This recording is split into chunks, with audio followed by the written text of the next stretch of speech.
Dalam kehidupan dinamika global, setiap negara dituntut untuk terus berinovasi agar dapat bersaing dengan negara-negara lain dalam hal pembangunan. Nah, dalam prosesnya, setiap negara diberikan dua buah opsi yang dalam hal ini saya analogikan menjadi dua buah gelas.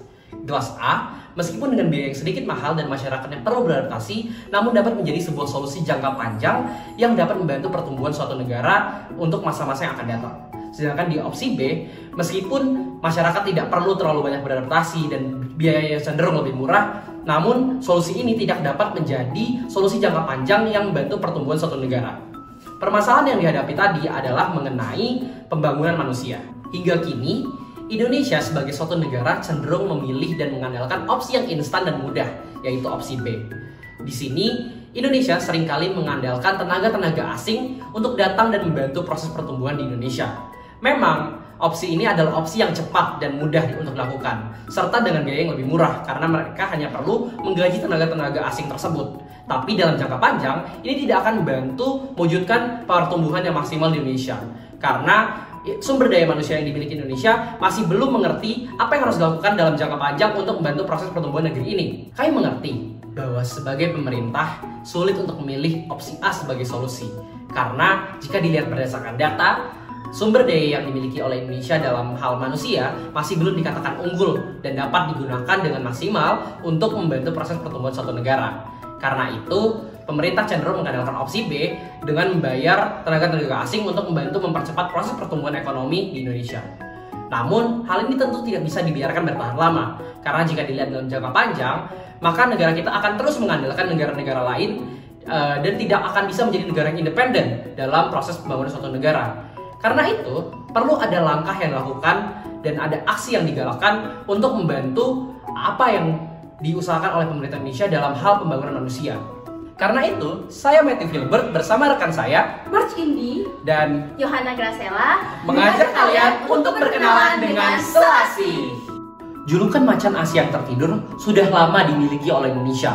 Hal ini tentu bukan tanpa dasar yang jelas, sebab Indonesia diketahui memiliki berbagai potensi dahsyat yang apabila dimanfaatkan secara maksimal dapat membantu mewujudkan Indonesia yang maju. Dalam hal mewujudkan Indonesia yang maju, tentu perlu adanya upaya yang dilakukan dalam memanfaatkan potensi-potensi ini. Sayangnya, tugas kita masih sama. Sejak dulu, Indonesia menurut data belum memiliki sumber daya manusia yang unggul yang dapat memanfaatkan berbagai potensi yang dimiliki oleh Indonesia secara maksimal. Sehingga sebagai anak muda, kita memiliki tugas untuk melanjutkan obor perjuangan dalam menyelesaikan perkara ini. Perlu adanya hal yang dilakukan oleh anak muda untuk membantu mewujudkan Indonesia yang maju lewat pemberdayaan sumber daya manusia yang unggul. Untuk melahirkan manusia-manusia yang unggul, tentu perlu adanya beberapa faktor untuk dilakukan. Mulai dari faktor pendidikan harus ditingkatkan, kemudian faktor kualitas hidup juga ditingkatkan, dan yang terakhir yang tidak kalah penting adalah memastikan nutrisi seorang anak yang akan melanjutkan perjuangan Indonesia menuju Indonesia yang maju perlu juga mendapatkan nutrisi yang maksimal. Ketika berbicara nutrisi seorang bayi, ASI merupakan satu-satunya komponen yang dibutuhkan oleh seorang bayi selama 1000 hari pertama kehidupan.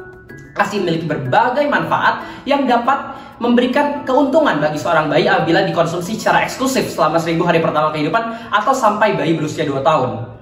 ASI dapat memberikan perlindungan atau antibodi kepada seorang bayi agar dapat tumbuh menjadi bayi yang sehat dan bebas dari penyakit ataupun virus. Kemudian yang kedua, ASI terbukti meningkatkan level kognitif seseorang. Sehingga apabila ASI konsumsi secara eksklusif selama 1000 hari pertama kehidupan, terbukti bahwa bayi-bayi yang mengonsumsi ASI secara eksklusif akan memiliki level kognitif yang lebih tinggi dibandingkan anak-anak yang mengonsumsi susu formula. Sehingga dalam hal ini, kami ingin mewujudkan ASI eksklusif di Indonesia, di mana para bayi dapat mengonsumsi ASI tanpa ada campuran makanan atau minuman lain selain obat selama 1000 hari pertama kehidupan mereka. Namun sangatlah disayangkan, pemenuhan ASI eksklusif di Indonesia masih perlu menjadi perhatian. Seperti data yang tertera pada tahun 2021, Indonesia menduduki persentase 69,7%. Namun di tahun 2022, Indonesia mengalami kemerosotan yakni di 67,96%.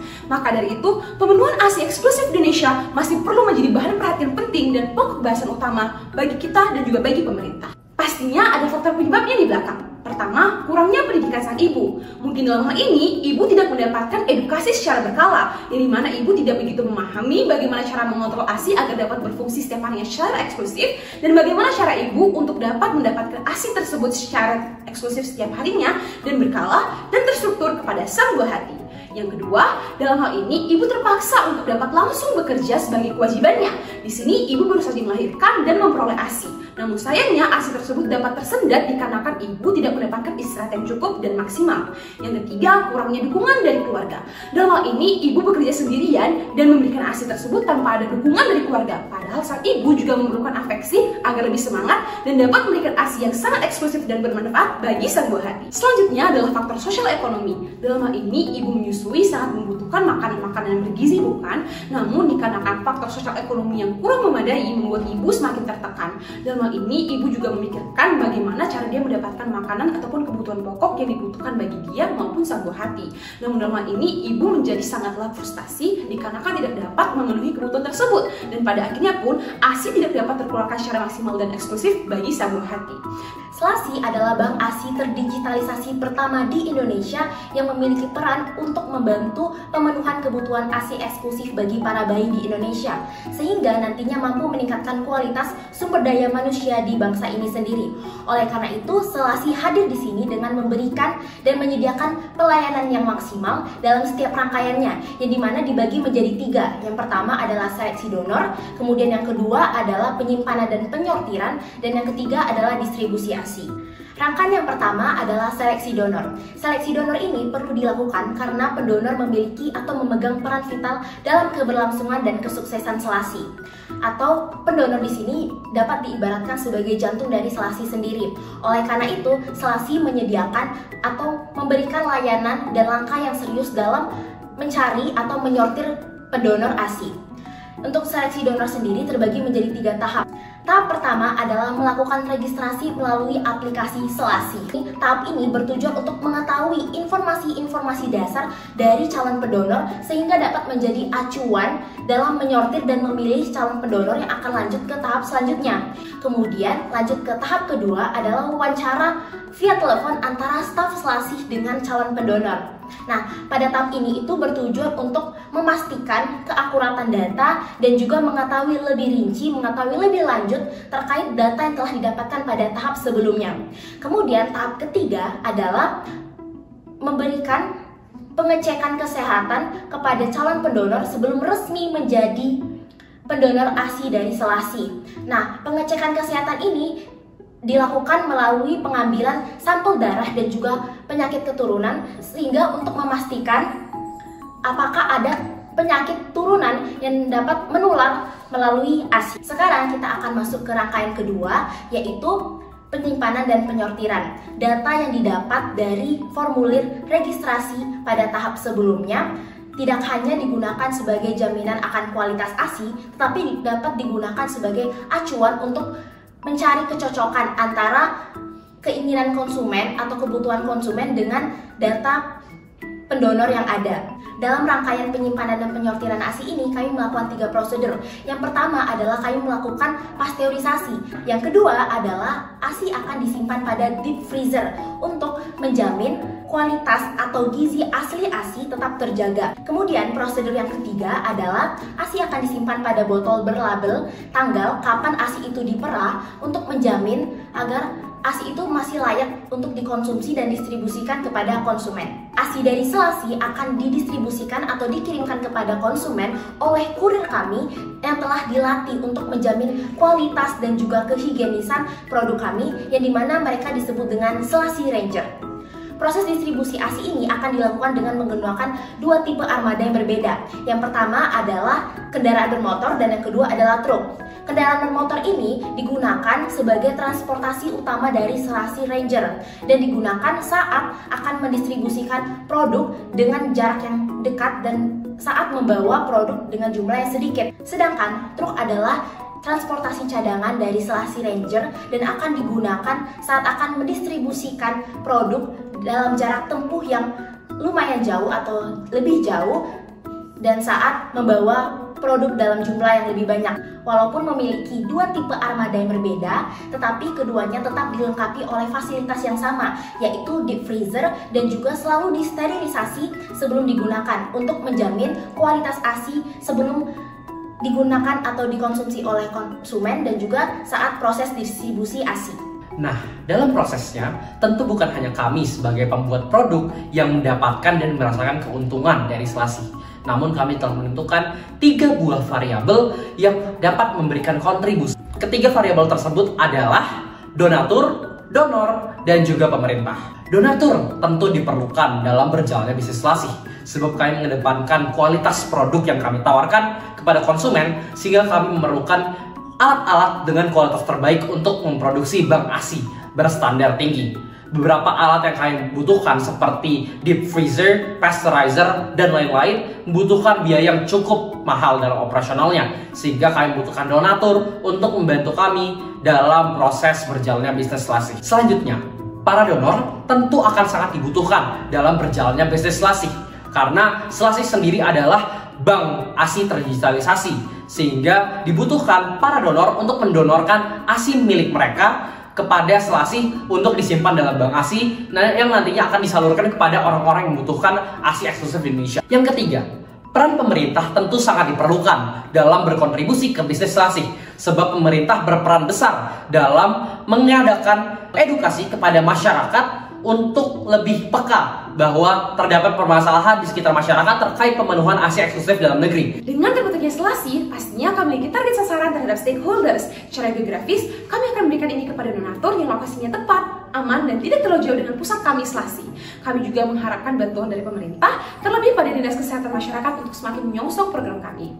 Secara demografis, kami menargetkan ini kepada warga negara Indonesia, perempuan, ibu aktif menyusui yang sehat secara fisik maupun mental, dan kepada para pengusaha otomotif yang nantinya akan kami pergunakan jasanya berupa motor maupun mobil sebagai sarana untuk mengantar ASI kami. Secara psikografis, kami memberikan target ini kepada pemerintah yang memiliki goals yang sama dengan kami ataupun tujuan yang sama dengan kami. Kami juga memberikan kesempatan kepada para pengusaha ataupun para penggali usaha untuk dapat semakin maju maupun sukses bersama kami. Selanjutnya, kita akan bahas mengenai analisis SWOT atau Strength, Weakness, Opportunities, serta Threats. Yang pertama, strengths atau kekuatan. Di sini, Selasih berdiri sebagai layanan bank ASI terdigitalisasi pertama di Indonesia.